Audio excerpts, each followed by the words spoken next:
জনাব ব্যারিস্টার আব্দুল সালাম সাহেবকে বক্তব্য নিয়ে আসার জন্য আহ্বান করছি।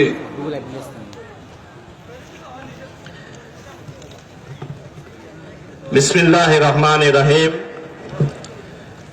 জামিয়া তাওকুলিয়া রেঙ্গা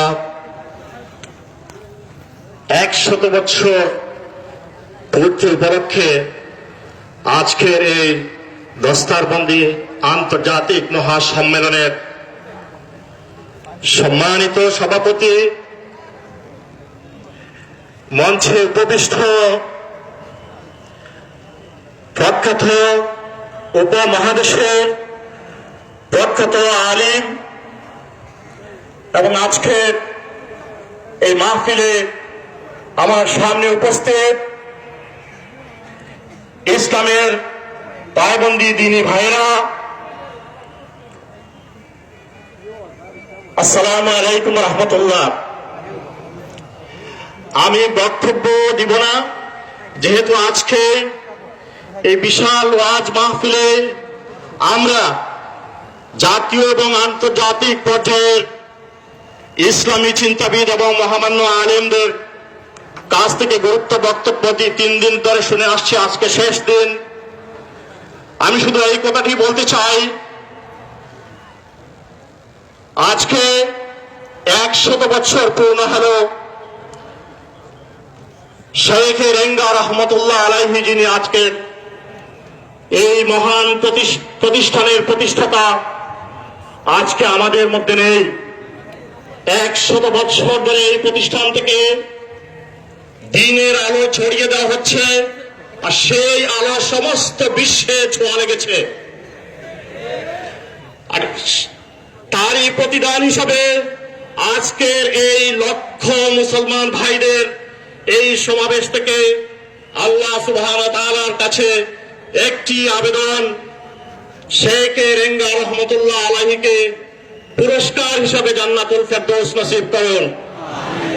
আর সেই সাথে যুগ যুগ ধরে যে সমস্ত উলামায়ে কেরাম এই প্রতিষ্ঠানের জন্য কাজ করে যাচ্ছেন, যারা আমাদের মধ্যে উপস্থিত নেই, যারা চলে গেছেন আমাদের কাছ থেকে বিদায় নিয়ে, তাদেরকে আল্লাহ তাআলা জান্নাতুল ফেরদৌস নসিব করুন। এবং যারা আজও দেশে বিদেশে এই প্রতিষ্ঠানের খেদমতে রয়েছেন, আল্লাহ তাআলা তাদের নেক হায়াতে তয়্যিবা দান করুন এবং সুস্থ অবস্থায় বাঁচিয়ে রাখুন। দ্বীনি ইসলামী ভাইরা, আপনারা জানেন আজকে ইতিমধ্যে আমাদের এক ভাই, যিনি অত্যন্ত গুরুত্বপূর্ণ বক্তব্য ইংরেজিতে রেখেছেন, এখানে অনেক স্কলার, ইংরেজি এবং বাংলা ভাষাভাষী অনেক মুসল্লিয়ানে কেরাম এবং অনেক শ্রোতা রয়েছেন, বিশেষ করে তাদের উদ্দেশ্যেই তিনি বলেছেন, কিন্তু মেসেজ একটাই, পবিত্র কোরআনের তাৎপর্য সম্পর্কে তিনি বলেছেন। পবিত্র কোরআন কি মেসেজ আমাদের কাছে নিয়ে এসেছেন সেই সম্পর্কে তিনি আমাদেরকে নসিহত করেছেন, আমাদের কিভাবে আমল করতে হবে। গোটা বিশ্ব আজকে ইসলামের বিরুদ্ধে বিভিন্নভাবে বিভিন্ন ব্যাখ্যা অপব্যাখ্যা দিয়ে আজকে ইসলামের বিরুদ্ধে বিভিন্ন ষড়যন্ত্র চলছে, এবং সেই ষড়যন্ত্রকে মোকাবিলা করতে হলে সমস্ত বিশ্বে আজকে মুসলমানদেরকে ঐক্যবদ্ধ হতে হবে।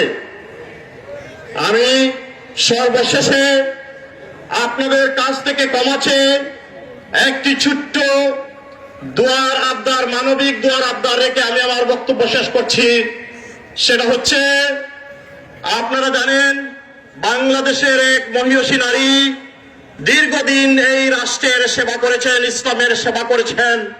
সাবেক প্রধানমন্ত্রী দেশ ও নেত্রী বেগম খালেদা জিয়া অসুস্থ আছেন এবং কারাগারে বন্দী আছেন। আপনাদের এই মাহফিলের কাছে আমি শুধু দোয়া চাই, আল্লাহ তাআলা যেন ওনাকে সুস্থ করে অনতি বিলম্বে কারাগার থেকে মুক্ত হয়ে জনতার মধ্যে ফিরে আসেন।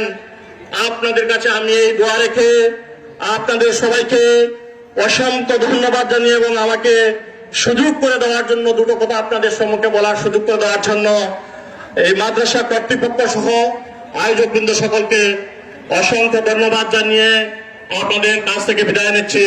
খুদা হাফেজ। বাংলাদেশ জিন্দাবাদ। আসসালামু আলাইকুম।